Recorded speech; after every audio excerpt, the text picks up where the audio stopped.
Assalamualaikum warahmatullahi wabarakatuh. Puji syukur kepada Allah Subhanahu wa taala yang telah memberikan nikmat kepada kita semuanya sehingga kita masih diberikan kesehatan hingga sampai saat ini. Untuk hari ini saya membuat video mengenai activity based costing. Ini merupakan tugas dari mata kuliah akuntansi biaya. Sebelum masuk pada materi, saya akan memperkenalkan diri. Nama saya Suryanto, saya berasal dari Dusun Kesesar, RT 6 RW 1, Desa Pakisan, Kecamatan Paten, Kabupaten Kendal. Saya dari Universitas Selamat Sri Kendal, dan saya masuk semester 4. Oke, kita langsung masuk pada pembahasan materi.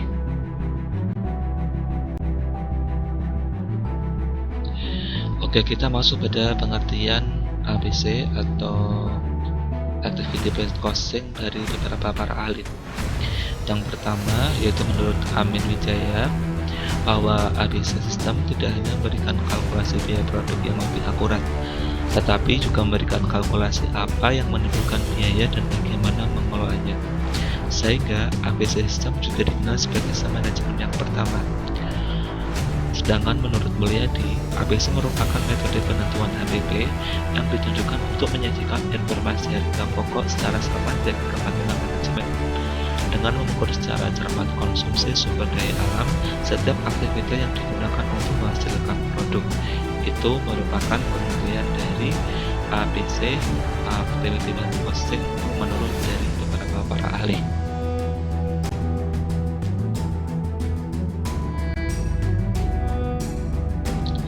Jadi, activity based costing dapat kita simpulkan bahwa activity based costing atau disingkat ABC adalah konsep perhitungan biaya dalam akuntansi manajemen yang didasarkan pada aktivitas-aktivitas bisnis dalam organisasi yang dapat diterapkan untuk menghitung biaya produk dengan lebih akurat.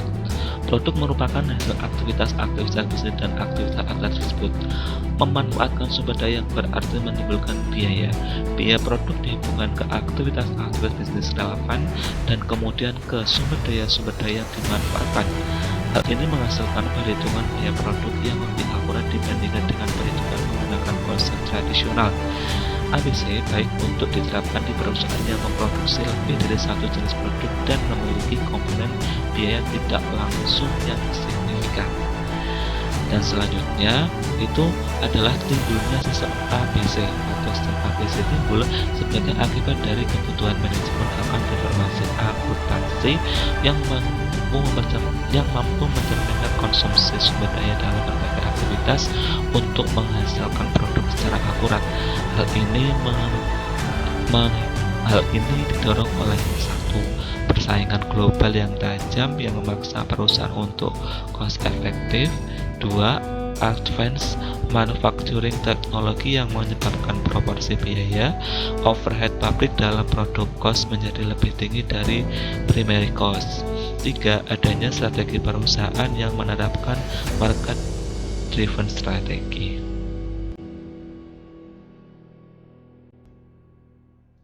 Oke, kita masuk pada slide yang selanjutnya, yaitu yang di sini yang kita jelaskan yaitu ada dua, mengenai sistem akuntansi tradisional dan sistem activity based costing. Nah, untuk keterbatasan sistem akuntansi tradisional itu adalah sebagai berikut. Distorsi biaya penentuan biaya produksi dengan metode tradisional costing itu dapat menimbulkan distorsi biaya produksi. Hal ini disebabkan oleh metode tersebut hanya mempergunakan satu macam basis pembebanan biaya untuk pemakaian sumber daya sementara. Setiap sumber daya yang berbeda dapat saja dikonsumsi berdasarkan basis yang berbeda pula. Untuk mengatasi keterbatasan pada metode tradisional costing, maka dikembangkan sistem yang didasarkan pada aktivitas yang disebut sebagai activity based costing atau ABC yang didasari oleh asumsi bahwa aktivitas mengkonsumsi biaya dan produk mengkonsumsi aktivitas.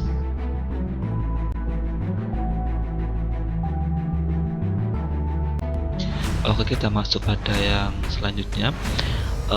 Mungkin kalau tadi kita sedikit menyinggung ya mengenai sistem tradisional.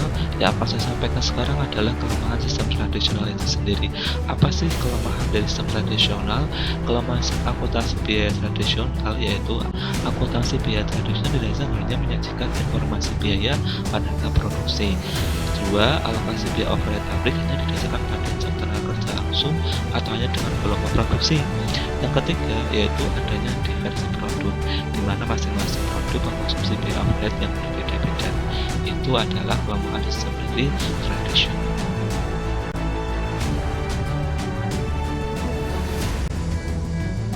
Oke, sekarang kita akan membicarakan mengenai manfaat ABC atau activity costing. Apa saja sih manfaatnya? Mari kita bahas pada slide yang ini. Jadi manfaat ABC, suatu pengajian sistem biaya ABC dapat meyakinkan pihak manajemen bahwa mereka harus mengambil sejumlah langkah untuk menjadi lebih kompetitif. Pihak manajemen akan berada dalam suatu posisi untuk melakukan penawaran kompetitif yang lebih fair. Sistem biaya ABC dapat membantu dalam pengambilan keputusan, manajemen discussion making, mendukung perbaikan yang berkesinambungan, continuous improvement, memudahkan penentuan biaya-biaya yang kurang relevan, cost reduction.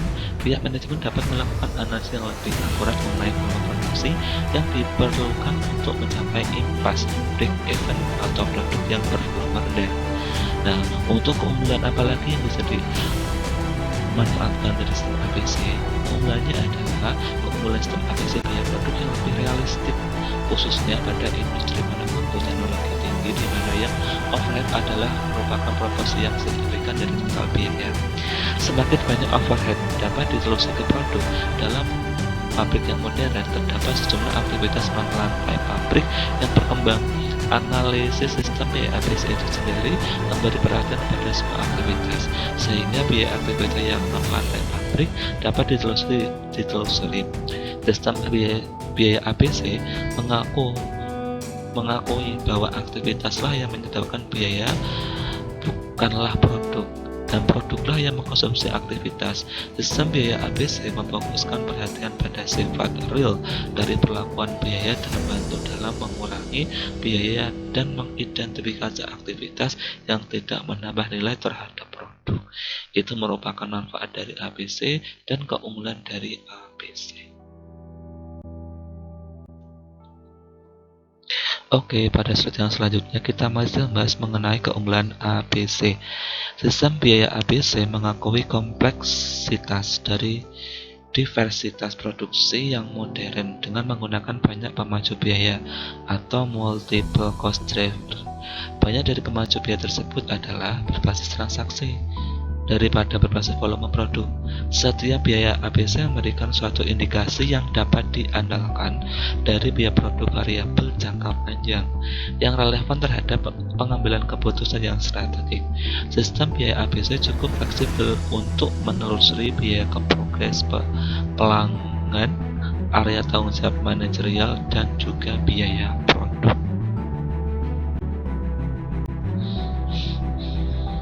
Oke, kita selanjutnya akan membahas mengenai pembebanan biaya overhead. Perlu dipahami adalah sebagai berikut. 1.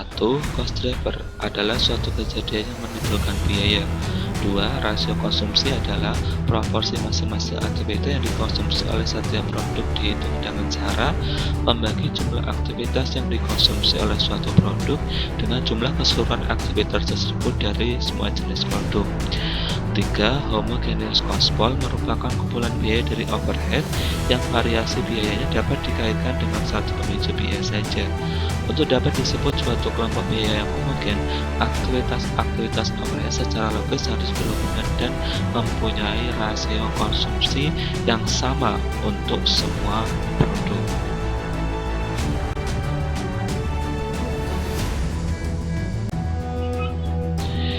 Jadi dalam pembebanan biaya overhead itu ada 2 tahapan.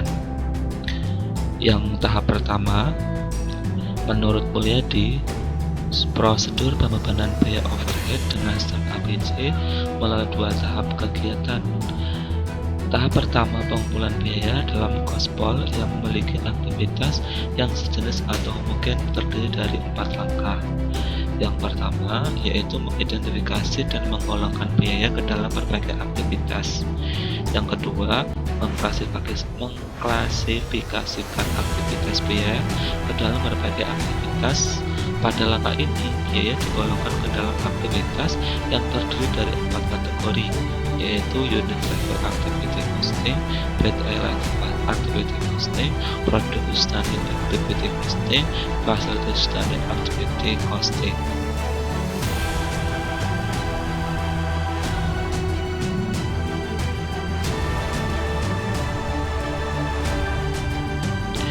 Untuk yang selanjutnya itu nomor 3, mengidentifikasi cost drive yang dimaksud untuk memudahkan dalam penentuan tarif atau unit cost driver.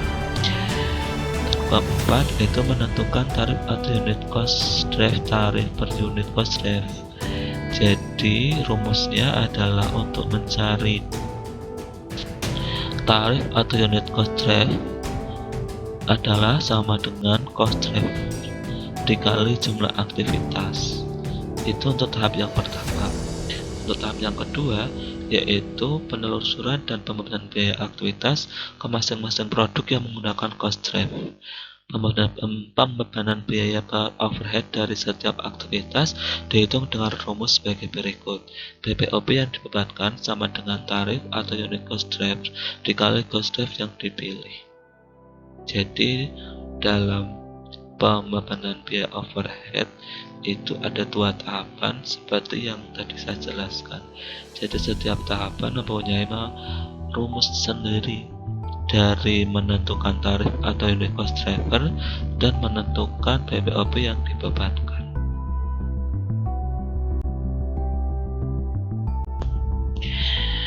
Jadi 2 sistem yang tadi telah disampaikan itu mempunyai perbandingan.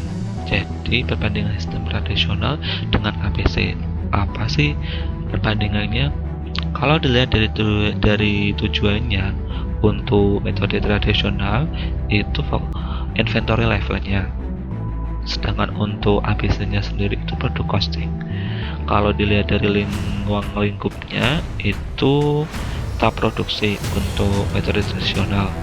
Kalau untuk metode ABC itu tahap desain, produksi, sama tahap pengembangan. Fokus dari HPP tradisional itu apa aja sih? Ya biaya bahan baku, tenaga kerja langsung. Sedangkan untuk ABC sendiri fokusnya pada biaya overhead.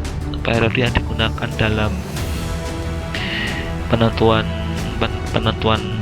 HPP tradisional itu periode akuntansi. Kalau untuk metode akuntansi costing itu dari ide produk. Untuk teknologi yang digunakan itu apa? Yaitu untuk HPP tradisional itu masih menggunakan metode manual. Sedangkan untuk ABC sendiri itu menggunakan komputer telekomunikasi. Jadi itu adalah bandingan jika kita menggunakan sistem tradisional dengan sistem ABC.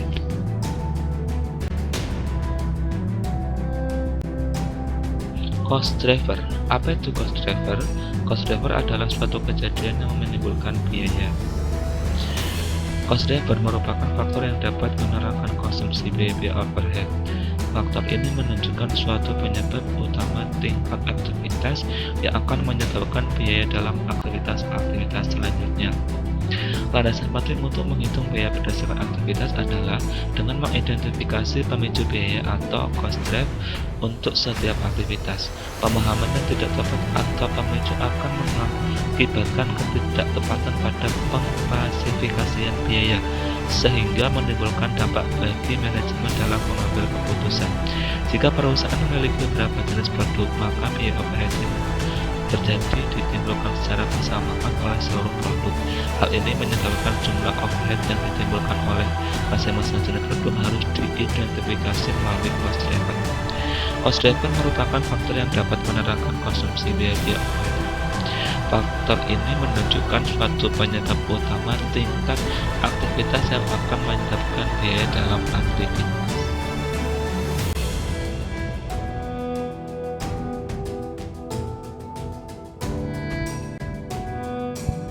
Oke, dan yang terakhir yang akan saya sampaikan kepada kalian semuanya adalah mengenai kelemahan sistem biaya berbasis unit. Apa saja sih kelemahan sistem biaya berbasis unit ini? Yang pertama, hasil penawaran sulit dijelaskan. Yang kedua, harga produk pesaing terlihat sangat murah dan tidak masuk akal. Produk yang laku sulit menghasilkan laba yang tinggi. Manajer operasional ingin menghentikan produk yang terlihat menguntungkan. Tingkat laba sulit dijelaskan. Perusahaan memiliki ceruk pasar yang menghasilkan laba tinggi yang hanya dikuasai sendiri.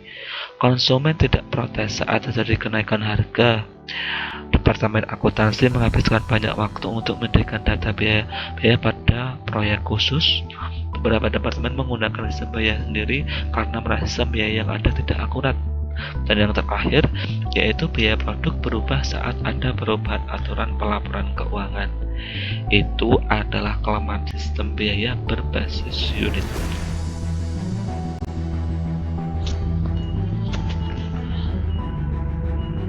Telah selesai sudah apa yang saya sampaikan pada materi ini. Tentunya dari awal sampai akhir itu masih banyak kekurangan.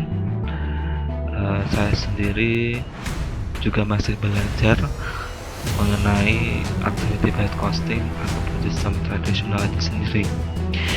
Semoga apa yang saya sampaikan bermanfaat, dan apabila ada kesalahan dalam penyampaiannya, saya mohon maaf sebesar-besarnya. Untuk itu, nanti untuk teman-teman yang melihat postingan langsung ini di YouTube, kalau ada hal-hal yang mau ditanyakan, silahkan ditanyakan. Kalau saya bisa menjawab, saya usahakan untuk menjawab sebisa mungkin. Kalau belum bisa menjawab, akan saya buat sebagai PR. Jangan lupa like, subscribe, and comment untuk di channel YouTube saya. Saya akhiri, wabillahi taufiq wal hidayah. Wassalamualaikum warahmatullahi wabarakatuh.